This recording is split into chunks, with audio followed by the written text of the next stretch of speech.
Hi, good afternoon. My name is Kyle Wolney, and I'm going to be going over the USDA Agriculture Disaster Declaration.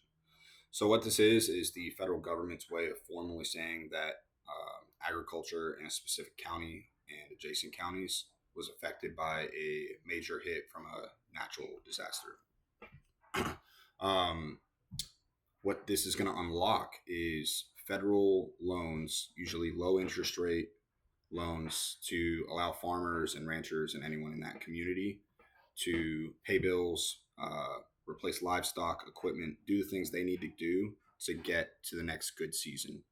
Um, these phones, these loans can be deferred. It just depends on the situation. But this is not free money. It's always going to be federal low interest loans. The process works starting at the county side. The county is going to review data and then send it up to higher entities within the county. They're going to review the disaster data, send it up to the state level, where the state's going to do the exact same thing. They're going to send it up to USDA, where the secretary and help are going to look at that disaster data and deem whether it's worth implementing the declaration. They're also going to take into account the recommendations from state and local officials. Now, a real world example of this was Oregon in 2023, where bad weather crushed their fruit harvest. One example was cherries, who saw a 35% loss during that year.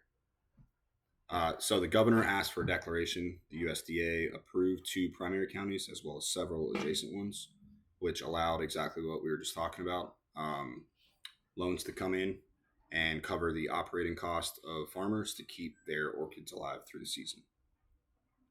Another thing I want to hit on is the fast track drought path, which is an automatic path. You're going to skip a few steps if droughts become severe, extreme, or exceptional, being D2, D3, or D4 droughts anywhere in the USA. This is going to be no paperwork and just getting help quickly because droughts can come fast. An example of this was Florida this year, where droughts were severe in several counties, affecting ranchers and growers, and they were able to get the help they needed.